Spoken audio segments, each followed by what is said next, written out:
Hi friends, welcome back. Today I'm going to talk to you about one of the most powerful tools that we have for gut healing, and that is fermented foods. Fermented foods are ancient and incredibly potent tools we have for our health. But we have to understand that for those of us with histamine intolerance and mast cell activation issues, they can be a double-edged sword. So in this video, I'm going to cover why fermented foods are essential for healing your gut in the long term, but why they should not be the first step if you have histamine issues. I'm also going to go over the difference between store-bought and homemade fermented foods and how to get started with homemade fermented foods really easily and safely. Let's dive in. So, I want to be really clear. This is not a trend at all. Fermented foods are a universal healing food that every traditional culture around the world cultivates for ensuring their long-term health. And that's because they supply your gut with living bacteria, enzymes, and beneficial yeasts that all help to repopulate the terrain of our digestive tract after it's been depleted. And there's a lot of things in the modern world that deplete our gut microbiome. And in fact, many of you probably recognize some of these things that preceded the development of your illness. Antibiotics is one of the most common ones I see. A lot of times people's complex chronic illness really flares up for the first time after they took a round of antibiotics. Also, major exposure to pesticides or eating a lot of processed food that has all these additives that harm our gut microbiome. And even periods of extreme stress negatively impact our gut microbiome. So if you've dealt with any of these things and connect any of these things to issues that started with your health, ferments are going to be an incredibly potent tool for you. And they're going to be way more potent actually than taking any kind of fancy probiotic supplement you see on the market. There's always new different companies and products coming out that are usually, a few different strains, and some of them can be helpful. I'm not going to say that you shouldn't ever use probiotic supplements. I often will use probiotic supplements with my clients. But let's face it, a single teaspoon of homemade fermented sauerkraut, as an example, contains more active probiotics in it than an entire bottle of most store-bought capsule-based probiotics. And what's beautiful is that fermented foods, the probiotics we have in fermented foods, they're not just adding in more good guys. And that is super important because I see a lot of people who have actually low amounts of beneficial bacteria, and that's their primary issue. But our probiotic bacteria in our gut that we get from fermented foods also helps us convert our food into nutrients. For example, a lot of our B vitamins actually come from the bacteria in our gut. The bacteria in our gut also help to regulate our immune system, and so this is going to calm down mast cell overactivity. And a lot of probiotic strains actually chelate heavy metals. They also help us make our feel-good neurotransmitters, so things like GABA and serotonin that make us feel calm and easygoing and flexible. A lot of those are made in our gut by good bacteria. So you can start to see how fermented foods, when you're using them correctly and at the right point in your healing journey, become your long-term health insurance policy. So now let's get into that histamine caveat. If you have histamine intolerance or mast cell activation syndrome, or you suspect one of these conditions, you should not jump straight into eating a lot of fermented foods. In fact, I have a lot of clients who come to me because they didn't realize they had histamine issues until they started doing something like the GAPS diet, which uses a lot of really high histamine fermented foods, and suddenly all their symptoms flared like crazy. So let me explain why fermented foods can be triggering for people with these issues. A lot of the strains in fermented foods are actually histamine-producing strains. So there are bad bacteria that produce histamine in the gut, but there's also a lot of good bacteria that produces histamine in the gut. And so an overload of histamine is an overload of histamine. If you're having problems breaking that down, then even the beneficial probiotics in fermented foods are just going to add to that bucket. The other thing is that as you bring in good bacteria, they start to crowd out bad bacteria, and this is going to cause bacterial die-off. And so you're going to start releasing a lot of toxins into your system, and that can also trigger flares of histamine symptoms. I already mentioned that some even have chelating properties. As you introduce probiotics from fermented foods, you're going to have more toxins start to get pulled out of your tissues. And this can also overwhelm your detox pathways and cause an increase in histamine symptoms. So if you start eating fermented foods too soon in your journey, you could trigger some pretty extreme symptoms. But that doesn't mean they're all bad and you'll never be able to do them. It just means we have to focus on timing. Your body needs to stabilize first. So when I'm working with clients, I always recommend at least 1 to 3 months on my low histamine gut rebuilding diet, and sometimes a lot longer. And sometimes I even have people go through my whole soup diet reset, which is based on intro gaps without the ferments, and then we can start to introduce fermented foods. So I teach you about this process every week. I have a weekly class called Reaction Free, and I take you through all the steps of this process so that you can safely introduce fermented foods, doing things in the right order.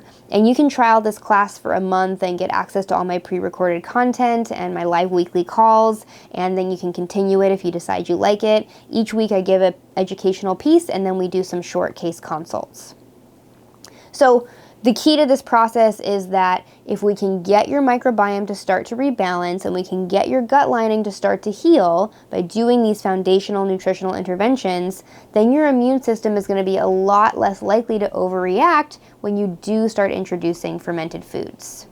So once you've stabilized, again, fermented foods becomes your strongest ally in gut healing and your long-term gut health insurance.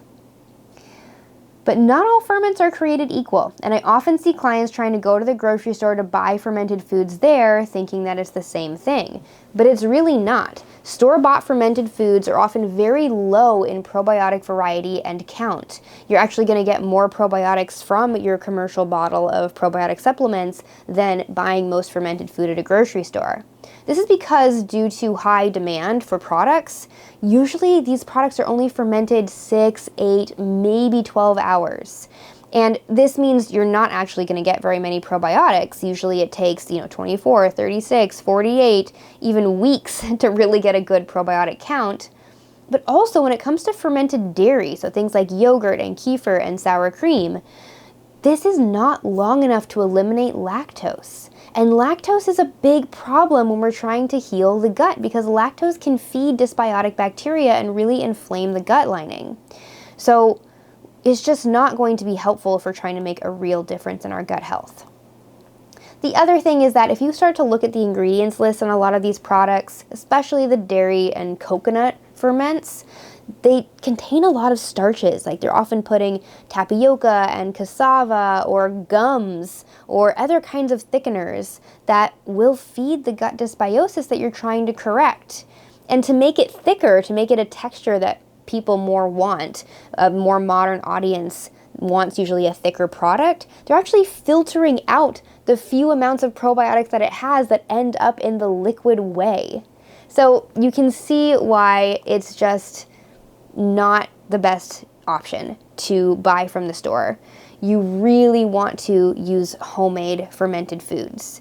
When you do this, you get to control the quality of the product, you get to control the ingredients, you get to control the fermentation level. Now, if you're thinking about, oh my gosh, don't make me ferment my own foods at home, this feels so intimidating, I want to let you know there are a ton of resources out there. I even have videos on this channel showing you how to make sauerkraut and showing you how to make yogurt. I have even deeper video tutorials in my courses, like the reaction-free one I was talking about earlier, and I teach them in my class and we'll answer questions about them. But also you can just go on Amazon and any of the GAPS books, right? There's a lot of GAPS cooking books. And even just the initial yellow book has a lot of recipes. There's going to be some great guides on there that will walk you through how to do this. So I know it's intimidating and it's going to be hard the first couple times you do it, but I promise you if you just get into the flow with it, it's really going to make a huge difference. So for all these reasons, you can see why store-bought fermented foods is just not where it's at. And you really want to do it at home. And there are so many resources out there to help you. Now, before we end, I'm going to talk a little bit about my absolute favorite ferment that you can really easily make at home, and this is dairy kefir. You can use milk or cream if you want to make it more protein rich or more fat rich, but kefir, made with dairy, is my absolute favorite ferment, and I'll tell you why. Kefir contains an incredibly diverse community of beneficial bacteria and yeasts, and the unique strains that are in kefir actually are known to calm mast cells and regulate immune reactivity. Now, when you properly ferment kefir at homes from grains, from the real stuff, for at least 24 hours minimum, it contains virtually no lactose. So that means that it's not going to have that inflammatory aspect to your digestive tract that a lot of store-bought kefir would that still has some lactose in it. It also is really rich in enzymes and really high in B vitamins, and I've seen it reverse histamine sensitivity completely over and over and over again. I've seen this pattern in my clients where if they can get over the hump and be stable enough to introduce it in the first place, they start drinking more and more and more of it, and all of a sudden their histamine issues totally reverse. And this happened to me too. When I was at the tail end of my healing journey and starting to introduce ferments, I was still getting some histamine intolerant symptoms, and I started drinking 2, 3, even 4 cups of kefir every day, and this is what actually allowed me to totally reverse my histamine intolerance, where I don't have any reactions to high histamine foods anymore. But I want to be clear, when I say 2, 3, 4 cups of homemade kefir daily, that is a huge amount of probiotics to be putting in your body, and it's great, it's really good for you, but I started with about a teaspoon. I started with a very small amount, and my histamine intolerance had already improved a lot by that point, but I still started with a teaspoon and worked up, and I have clients that start with a 1/4 teaspoon or even a drop as a starting place, depending on how reactive they still are. So homemade is always best. However, there are a couple brands that I will allow because of the good production quality. They don't have lactose, and they are just generally higher quality products without additives and things like that. They're fermented long enough and things like that. So Tremona yogurt is found at a lot of Whole Foods, and they actually consider their dairy to be SCD diet compliant. They ferment it 36 hours, and they use A2 milk too, which is pretty cool. You can also order from an Amish farm called Miller's Bio Farm, and they have goat kefir that is fermented 36 hours. So it's also the real deal. There's also a company called Raw Farm, which I believe is out of California, but you can find it different places around the country, and their goat kefir is also fermented for 36 hours. If you really cannot do dairy due to a severe casein intolerance, if you have actually an allergy to the protein in dairy, you can use coconut-based probiotics. So there's a company called The Cultured Coconut that does really good probiotic coconut yogurt, as well as a company called The Fermenting Fairy, which is really good quality as well. There's also a company called Gapview Homestead, which actually sells through Miller's Bio Farm, and they do lacto-fermented beet kvass, as well as some sauerkraut. And so again, these brands are low in additives, they're fermented longers, and they do use more traditional methods. If you're wondering about a company, I always encourage you to call and verify all of these details. Remember, you cannot just see a product that looks like it's probably healthy and assume that it's checking all of these boxes. So you really do need to do your due diligence. And I still think there's huge benefit in making your own, but these are some options to fill in the gaps if you just really can't for some reason. All right, so remember that fermented foods aren't just a fad. They are actually a sacred relationship that we are building with the microbial world that makes up 50% of our body. So when we eat our own home fermented foods, we're connecting ourselves back to nature, we're connecting ourselves to our ancestors, our lineage, and the innate wisdom of our complex bodies.